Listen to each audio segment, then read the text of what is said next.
What do I need to have done to my lips to enable them to cover my bottom teeth when I smile?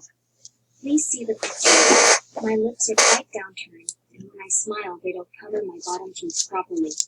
And when I smile with my mouth closed, sometimes a gap forms in the middle, and you can see my teeth slightly. What can I get done to fix this and make them plumper? And how much on average will this cost? Thank you for your question. You submitted your question with several photos that are extremely helpful.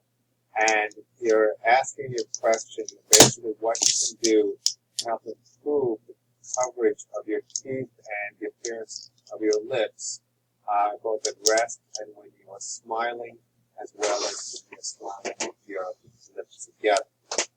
Well, certainly I can share with you my approach to counseling my patients for this very, very popular procedure of lip enhancement in my practice. A little bit of background: I'm a board-certified cosmetic surgeon and fellowship-trained oculofacial plastic and reconstructive surgeon. I've been in practice in Manhattan for over 20 years.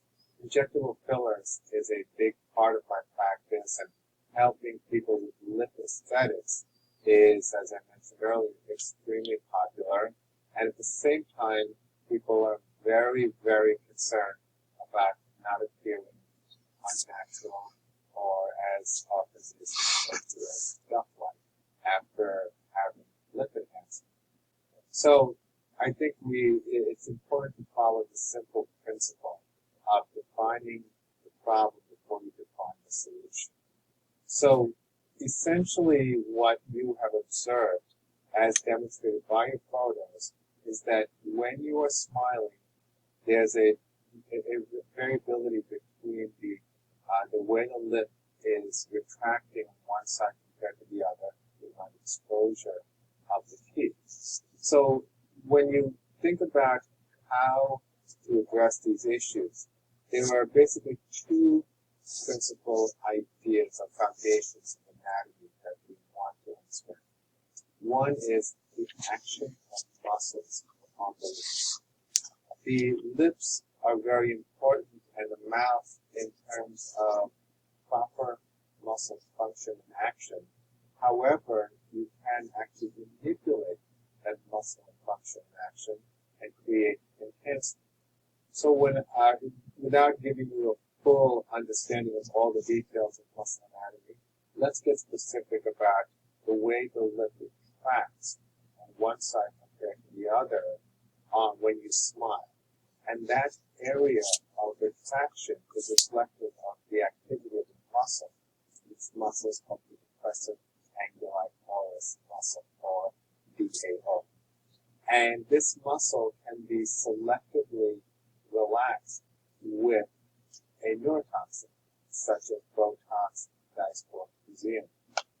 Now, when you relax this muscle, that part of the lip elevates, which will result in the area of the teeth that you want to see more coverage improving.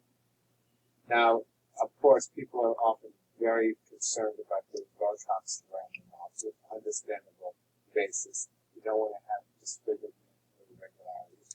But it is a procedure which we often actually refer to as the lip lift, or the Botox lip lift, where the corners of the mouth can actually elevate as a result of relaxing the depressive anguli oris muscle. So something to also understand about neurotoxins is the dosing can be very minimal, and it can be also added upon.